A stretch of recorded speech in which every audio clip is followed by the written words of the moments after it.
Hola, hola.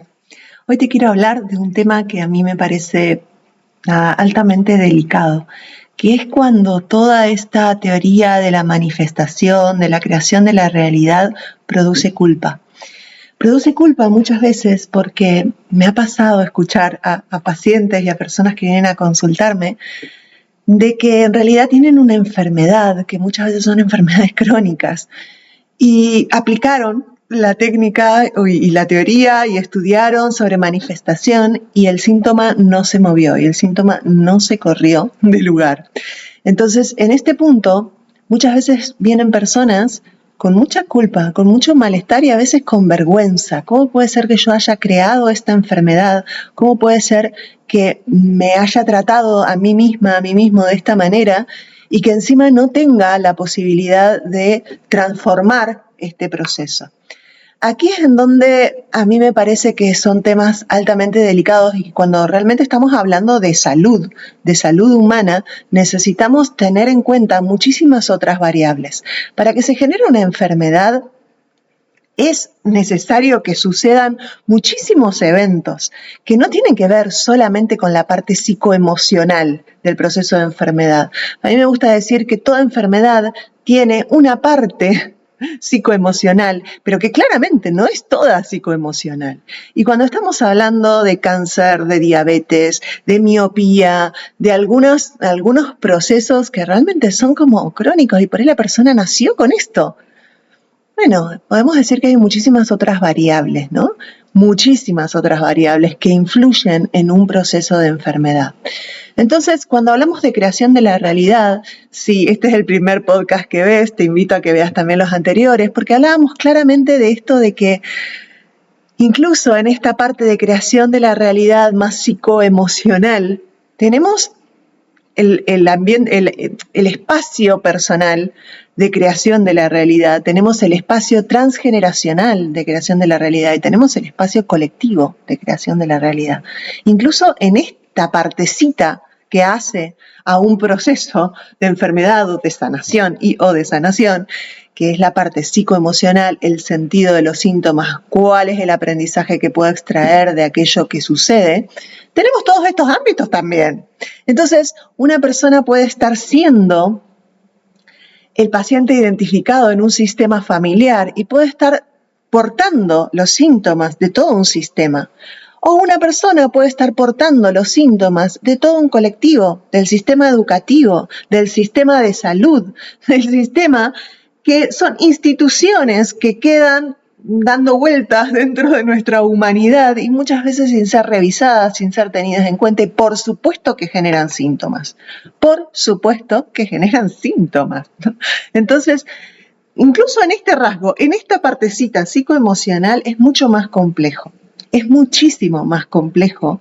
Entonces, digo, ¿no? Qué triste cuando una persona viene encima de cargar con sus síntomas y con los malestares que trae y con todas las dificultades que trae portar un síntoma o un diagnóstico, se le manipula o se le trae de estos lugares, ¿no? Vos lo creaste, entonces vos lo tenés que sanar, entonces ponete a visualizar que ya estás sana, que ya estás sano, entonces, nada, son tus emociones, y entonces lo tenés que pensar y lo tenés que sentir y lo tenés que... Bueno, ok, ok, estamos en un plano altamente delicado, porque en cuanto la persona lo intente algunas veces y se frustre, va a empezar a traer encima de todo lo que ya trae, estos sentimientos, culpa, vergüenza, malestar, ¿no? Frustración. ¿Y qué crees que va a ser la culpa, el malestar y la frustración en un proceso de enfermedad? Cuando hoy estamos sabiendo que sí, que las emociones influyen, no son el único influyente, ese es el punto, ¿no? No son los únicos influyentes, pero por supuesto que influyen en el proceso de la sanación. Porque el modo supervivencia, el modo ansiedad, el modo en el que tengo que estar defendiéndome de lo nuevo, y guardando y acorazando lo conocido y acorazando lo que no pude procesar, genera un gasto de energía enorme. O sea, si vamos a lo básico, es un gasto de energía muy grande estar a la defensiva. Y entonces este estar a la defensiva, este modo supervivencia, este principio económico que hace que lo conocido sea más valioso para nuestro psiquismo que lo nuevo, esta forma de estar defendiendo todo el tiempo lo que ya conoce, porque simplemente sobrevivió. Entonces, bueno, es un desgaste de energía muy grande. Entonces, si lo pensamos como que nuestro cuerpo siempre está al servicio de sanar, ¿no? Como que nuestro cuerpo es algo muy milagroso y muy maravilloso que siempre está a este servicio. Pero lo que pasa es que muchas veces no cuenta con la energía suficiente para, ¿no? Y que los procesos de sanación, incluso físicos, biológicos, necesitan esta energía y necesitan un contexto y necesitan procesos emocionales, y que muchas veces la sanación no es lo mismo que la curación. A mí me encanta separar esto también, ¿no? Porque yo he atendido a pacientes con cáncer terminal y se podría decir que se curaron. No, fallecieron, pero fallecieron en un estado de paz increíblemente mayor al estado que tenían previo a la enfermedad. ¿Y por qué esto? Porque hicieron un proceso de sanación enorme, enorme con su vida, con su historia, con sus memorias, con los padres, ¿no? con las personas que los educaron, con su contexto actual, consigo misma, transformaron muchísimo el diálogo interno. Y curiosamente, a partir de una enfermedad tan grave y con tanto dolor y con tantos tratamientos, empezaron a poner toda la atención para su propia persona y empezaron a transformar su vínculo consigo misma, su diálogo interno, el amor que se empezaron a tener. Fue maravilloso y yo lo recuerdo y para mí es como, wow, qué sagrado y cómo me honra poder haber acompañado procesos así. Profundamente me emociona, porque realmente, o sea, yo los quiero mucho a mis pacientes y abandoné completamente, nunca pude en realidad, este criterio de objetividad. Yo me conecto con las personas y entonces desde esa conexión siempre buscamos ir desde el amor hacia el amor. La culpa, la vergüenza, la frustración no hacen más que engrosar el malestar interno de una persona. Y cuando vamos del amor hacia el amor, el proceso de sanación se da desde esta misma dinámica. Muchas veces el cuerpo físico llega a este proceso de curación. Hay veces que es como bastante más simple en este punto. Y está el gran misterio también. O sea, creernos que sabemos todo también es como un nivel de soberbia al que llegamos a veces los seres humanos, ¿no? Cuando estos conocimientos empiezan a estar al servicio de un ego insatisfecho, del capitalismo rotundo. Entonces, muchas veces caemos en situaciones como de mucha soberbia. Y yo con este punto en particular lo veo mucho, realmente, ¿no? Como que veo un montón que se pierde complejidad. Y los seres humanos somos los más complejos y nos estudiamos a nosotros mismos y nos vemos a nosotros mismos, somos complejísimos. Entonces, ¿desde dónde vamos a trazar una línea de, sí, ahora creas tu realidad? Y entonces como que, sí, como vos, individuo, creas tu realidad, vos, individuo, sos responsable de todo lo que te sucede, de todo lo que te sucede. Nos olvidamos tantas variables en el medio, que es como, no es que no podamos crear la realidad, es que creamos, sí, una porción de nuestra realidad. Y dentro de esta porción de nuestra realidad que creamos, cuando logramos transformarnos internamente, se transforman los vínculos que generamos con todo. Lo que no quiere decir que transformemos todo, quiere decir que transformamos los vínculos y yo me transformo y me empiezo a amar mucho más profundamente. ¿Qué creen que pasará en el ámbito de pareja? Si yo me transformo, me puedo empezar a amar mucho más profundamente. ¿Qué creen que pasará con el ámbito de mis hijos, o de mis padres, o de mi madre? ¿Qué creen que pasará? ¿Se va a transformar? Claramente se va a transformar. Si te empezás a amar profundamente, ¿qué crees que va a pasar con tu autocuidado, con tu alimentación, con tu actividad física?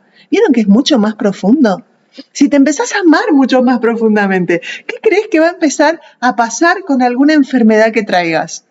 O con algún proceso que tu cuerpo esté transitando. Se empieza a transformar ese vínculo y empieza a circular muchísimo más amor. Y ese amor claramente facilita los procesos de sanación y también, por supuesto, facilita los procesos de curación del cuerpo físico, porque empieza a circular una energía por nuestro cuerpo físico que permite que el cuerpo se regenere, que el cuerpo regenere, que el cuerpo pueda cumplir sus funciones de sanación, de integración, de reparación. Cuando estamos en calma, cuando estamos en paz, cuando logramos ser ese hogar interno para nuestra propia presencia, el cuerpo puede repararse más sencillamente que si tiene que estar a la defensiva, atacando y siendo atacado y huyendo y congelándose.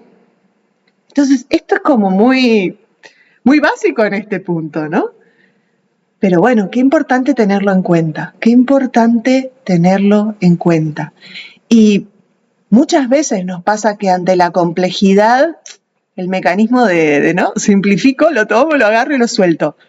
Los invito a sostener un poco más la complejidad, a sostenerla un poco más. ¿Esto es complejo? Sí, por supuesto que es complejo. Y claramente, si vos te alineás con tu intención, y empezás a generar desde la paz, desde el amor, desde ponerte al servicio de un bien mayor y empezás a alinear tus acciones con este propósito, se va a empezar a mover tu realidad, porque las vas a estar moviendo y porque va a estar facilitado desde este punto. Y vas a empezar a salir del modo supervivencia. Claramente, pero es un proceso. Y para este proceso, como veíamos en los podcasts anteriores, claramente vas a necesitar un proceso de sanación, porque este modo supervivencia no lo podemos llamar peyorativamente, ay, lo que bloquea mi crecimiento, ¿no? Como que no es peyorativo, o sea, bloquea tu crecimiento en ese punto, porque hizo falta. Hizo falta, tanto a nivel personal como transgeneracional, como colectivo, quedó una huella, quedó una marca de algo que necesitó protegerse y cuidarse porque fue demasiado para ser procesado e integrado en ese momento. Esa es la huella del trauma, que no es el trauma en sí mismo, sino es la huella, lo traumático, es cómo queda guardado en un sistema familiar, en una persona o en un colectivo algo que haya pasado. Entonces, nos invito a habitar un poco más la complejidad para salir de soluciones simplistas que muchas veces lo que hacen es generar una frustración enorme al servicio de esta maquinaria individualista, totalmente capitalista, que quiere que creemos la realidad para satisfacer esa necesidad de salir de la insuficiencia del ego. Entonces, me parece tan importante, ¿no? Hablaba el otro día con uno de los grupos de la certificación. ¿Qué tal si empezamos a manifestar paz en nuestro corazón? ¿Cómo haríamos, no? ¿Qué es necesario sanar internamente para ir logrando estados de cada vez más paz? Porque somos muchos internamente, no somos una unidad. Hay un ego, una parte del ego, que cubre el resto de los yoes y que tiene la ilusión de unidad. En cuanto nos empezamos a conocer a nosotras mismas, a nosotros mismos, empezamos a utilizar esta habilidad que es la más distinguida de nuestro cerebro, que es la metacognición, la conciencia de ser conscientes, y empezamos a hacer este trabajo de observación de si nos damos cuenta de que la unidad en realidad era una ilusión.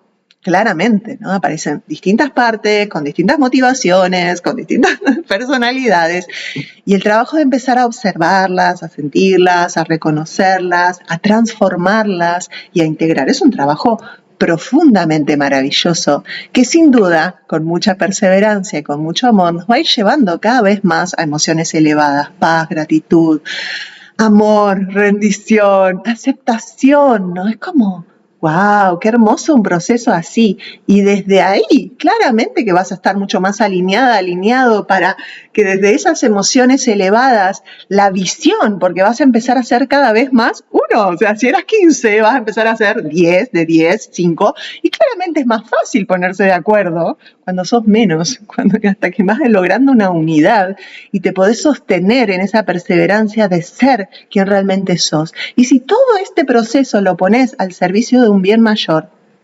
claramente vas a recibir mucha más ayuda porque vas a estar conectando con el inconsciente colectivo y vas a estar aportando a este inconsciente colectivo. Y somos parte de este inconsciente colectivo. Y en este inconsciente colectivo está la supraconciencia, la conciencia que todo lo sabe y que tiene todos los recursos para acompañar. Entonces, en esta conexión, cuando nos ponemos al servicio, todo se empieza a facilitar. Ahora, ¿desde dónde? Es mi gran pregunta hoy, ¿no? Desde el amor, para el amor, con el amor, empieza a suceder diferente. Entonces, ¿qué tal si empezamos a manifestar paz en nuestros corazones? ¿Y qué implica, no? ¿Qué implica en todos los niveles, personal, familiar, social y colectivo, empezar a aportar más paz en nuestro corazón? Mucho amor, bendiciones en este día y cada día.